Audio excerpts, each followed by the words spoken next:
Pembacaan dari Kitab Yesaya. Aku hendak menyanyikan lagu tentang kekasihku. Lagu kekasihku tentang kebun anggurnya. Kekasihku mempunyai kebun anggur di lereng bukit yang subur. Ia mencangkulnya dan membuang batu-batunya dan menanaminya dengan pokok anggur pilihan. Ia mendirikan sebuah menara jaga di tengah-tengahnya dan menggali lubang tempat memeras anggur. Lalu dinantinya supaya kebun anggur itu menghasilkan buah anggur yang baik. Tetapi yang dihasilkannya ialah buah anggur yang masam. Maka sekarang, hai penduduk Yerusalem dan orang Yahuda, adililah aku dan kebun anggurku itu. Apakah yang masih harus kuperbuat untuk kebun anggurku itu yang belum kuperbuat kepadanya? Aku menanti supaya ia menghasilkan buah anggur yang baik. Mengapa yang dihasilkannya hanya buah anggur yang asam? Maka sekarang aku mau memberitahukan kepadamu apa yang akan kubuat kepada kebun anggurku itu.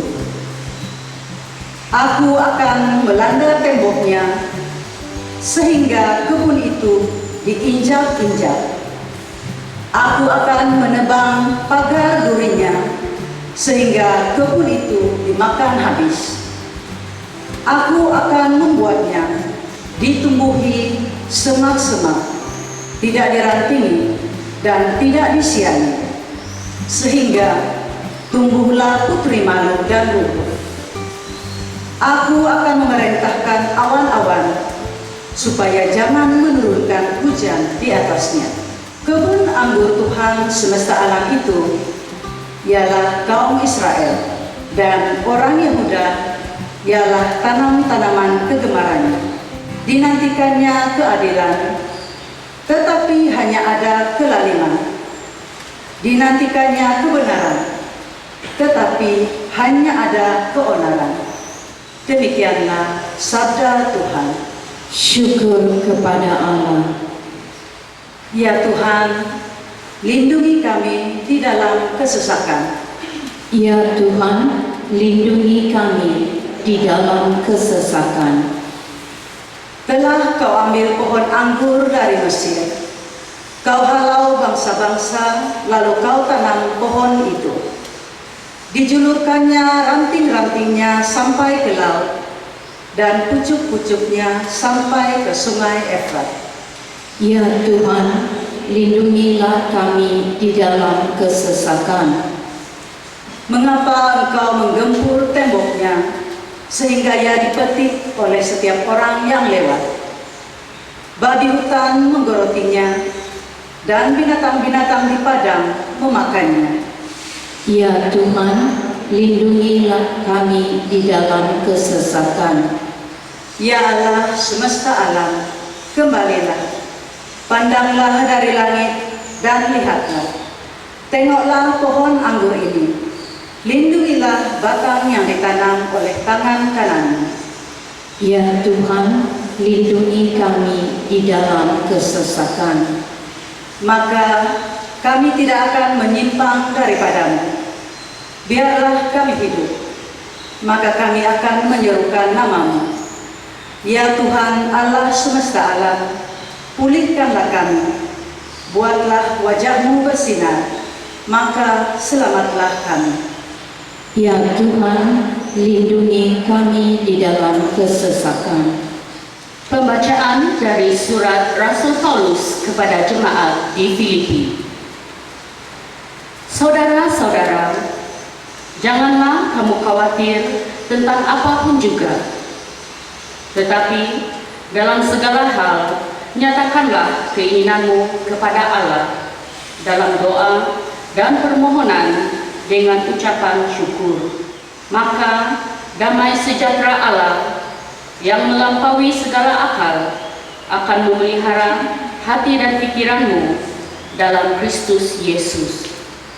Jadi, saudara-saudara, semua yang benar, semua yang mulia, semua yang adil, semua yang suci, semua yang manis, semua yang sedap didengar, semua yang disebut kebajikan dan patut dipuji, itulah yang harus kamu pikirkan.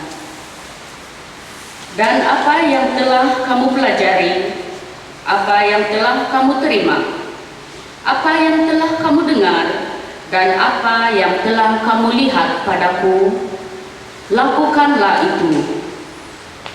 Maka Allah, sumber damai sejahtera, akan menyertai kamu. Demikianlah sabda Tuhan. Syukur kepada Allah.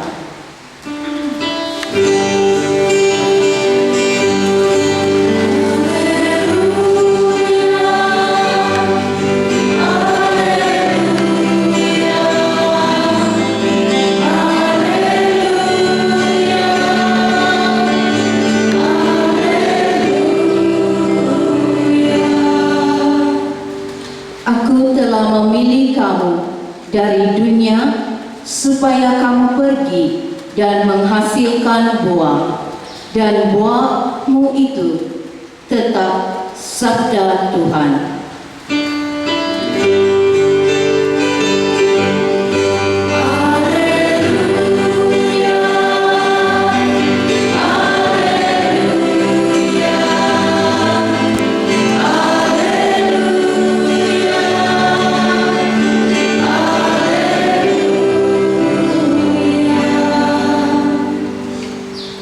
Tuhan bersamamu Dan bersama rohmu.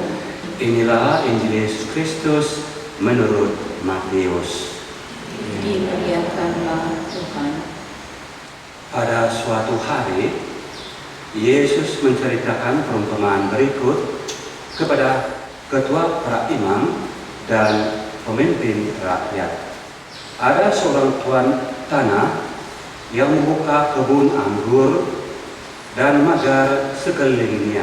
Dia menggali lubang tempat memeras anggur dan juga mendirikan menara di dalam kebun itu. Kemudian dia menyewakan kebun itu kepada penyewa-penyewa, lalu berangkat pergi ke negeri lain. Ketika hampir tiba musim menuai, dia menyuruh hamba-hambanya kepada penyewa-penyewa itu untuk menerima hasil yang menjadi bagiannya. Tetapi penyewa-penyewa itu menangkap hamba-hamba itu. Mereka memukul yang seorang, membunuh yang lain, dan melempari yang lain pula dengan batu. Kemudian Tuhan itu menyuruh pula hamba-hamba yang lain lebih banyak daripada yang awal. Tetapi mereka pun diperlakukan seperti kawan-kawan mereka. Akhirnya dia menyuruh anaknya kepada mereka. Katanya, "Anakku akan mereka segani." Tetapi ketika penyewa-penyewa itu melihat anaknya itu, mereka berkata kepada yang lain, "Dia adalah ahli waris. Mari kita bunuh dia, supaya warisannya menjadi milik kita." Mereka menangkapnya dan melemparkannya keluar kebun anggur itu, lalu membunuhnya.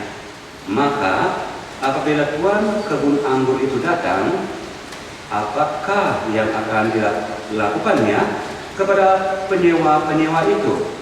Kata mereka kepadanya, "Dia akan membunuh orang-orang jahat itu, dan kebun anggurnya itu akan disewakan kepada penyewa-penyewa lain yang akan menyerahkan hasilnya kepadanya bila tiba waktunya." Kata Yesus kepada mereka, "Belum pernahkah kamu baca dalam kitab suci, batu yang dibuang oleh tukang-tukang bangunan telah menjadi batu penjuru? Hal itu terjadi dari pihak Tuhan, suatu perbuatan ajaib di mata kita. Sebab itu aku berkata kepadamu bahwa kerajaan Allah akan diambil daripadamu dan akan diberikan kepada suatu bangsa yang akan menghasilkan buah. Demikianlah Injil Tuhan. Terpujilah Kristus. Saudara dan saudari, dalam pembacaan pertama, dalam Mazmur, dan dalam Injil, kita mendengar tentang kebun anggur. Dan kita telah diberitahu bahwa kebun anggur itu adalah umat pilihan Allah, yaitu umat Israel. Dan kita juga adalah kebun anggur pilihan. Bila kita sudah memilih Tuhan, bila kita sudah menerima pembaptisan, kita adalah kebun anggur Tuhan. Sebagai kebun anggur, Tuhan telah memberikan kita peluang untuk tertanam di tanah dan bertumbuh.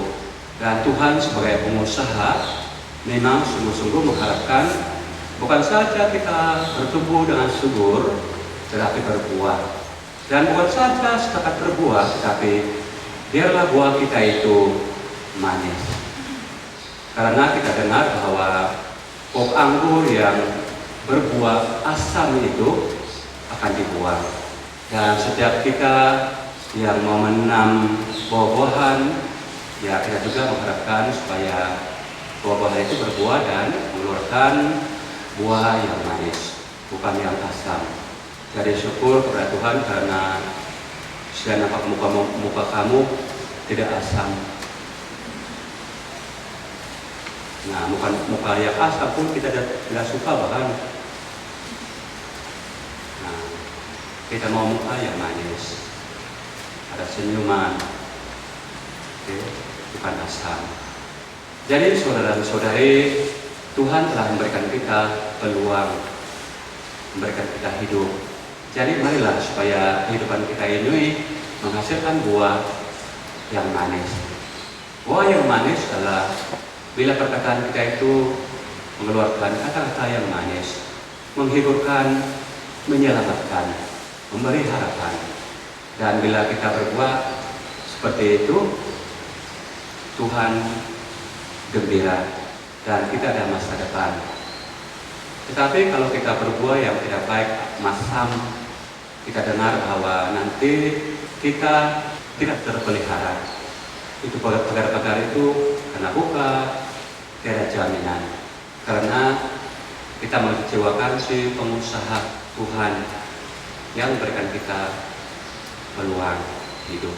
Dengan kata lain, marilah supaya kita bertanggung jawab atas hidup yang Tuhan berikan kepada kita, supaya kita sungguh-sungguh menjadi saluran Tuhan bagi sesama kita untuk mengalirkan kasih-Nya terhadap sesama kita.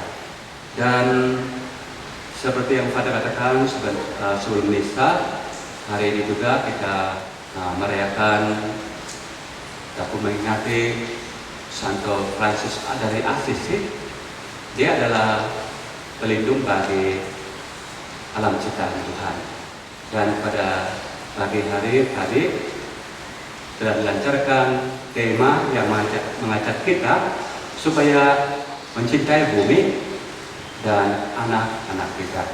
Jadi perlu kita bukan saja bertanggung jawab atas kehidupan yang Tuhan berikan kepada kita, tetapi kita juga bertanggung jawab atas tempat kita ini, bumi. Kita hanya adalah penyewa saja tahu. Bumi bukan milik kita. Jadi perlu kita bertanggung jawab. Perlu kita ingat, kita datang ke dunia ini, lahir dunia ini, tidak bawa sampah, Bang. Dan diharapkan supaya kita tidak meninggalkan dunia ini, meninggalkan sampah-sampah. Kita bertanggung jawab. Kita datang ke dunia ini dengan air yang jernih, Bang. Itu sungai. Kalau dulu tidak tahu, bila saja itu sungai kabut, itu artinya banjir, air dia besar. Tapi sekarang lain sudah kabut, tapi itu sungai kecil, tidak juga banjir. Jadi perlu kita ingat bahwa kita hanya menumpang. Jangan macam itu perumpamaan. Dia sudah tahu dia penyewa saja, dia ada hati mau ambil milik dia. Sewa pun dia tidak bayar. Jadi marilah sama-sama supaya kita bertanggung jawab atas kehidupan kita, atas tempat kita ini. Supaya kita meninggalkan dunia ini seperti kita waktu kita datang. Dunia ini masih bagus. Kalau kita jalankan tanggung jawab kita itu, percayalah, generasi kita yang akan datang akan dapat lebih menikmati keindahan alam ciptaan Tuhan. Jadi marilah sama-sama, bukan saja kita bertanggung jawab atas kehidupan kita, tetapi juga tempat tinggal kita ini.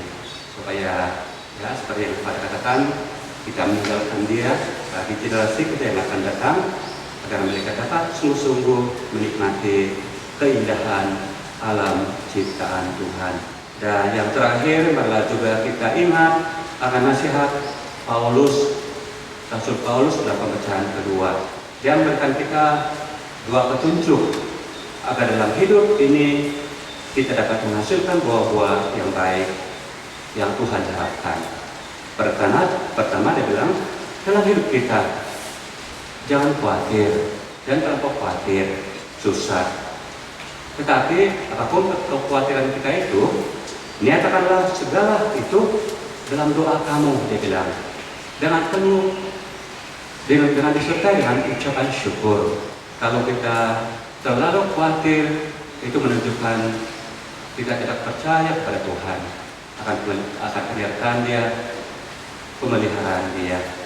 Jadi perlu kita yakin bahwa Tuhan itu menyertai kita, supaya kekhawatiran kita itu berkurangan. Kita mengandalkan hidup kita kepada Tuhan, kepada kuasa-Nya.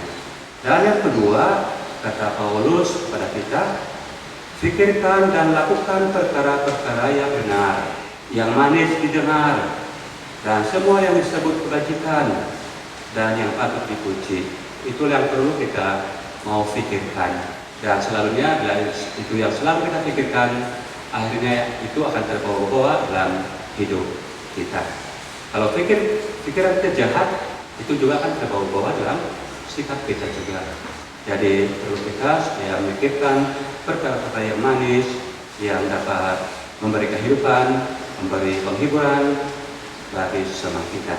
Kata Paulus dalam pembacaan kedua, yakinlah Allah adalah sumber damai sejahtera yang menyertai kamu, kata Paulus. Jadi saudara-saudari, adalah sama-sama kita ada sikap bertanggung jawab atas kehidupan yang Tuhan pinjamkan kepada kita, dan kita bertanggung jawab atas dunia yang Tuhan pinjamkan kepada kita. Maka dengan cara itu, kalau kita menghargai semuanya itu, ya kita akan dapat menuainya di akhir kehidupan kita. Kita akan mendapat tempat yang terjamin bagi keselamatan kita. Jadi sama-sama kita berusaha, ya.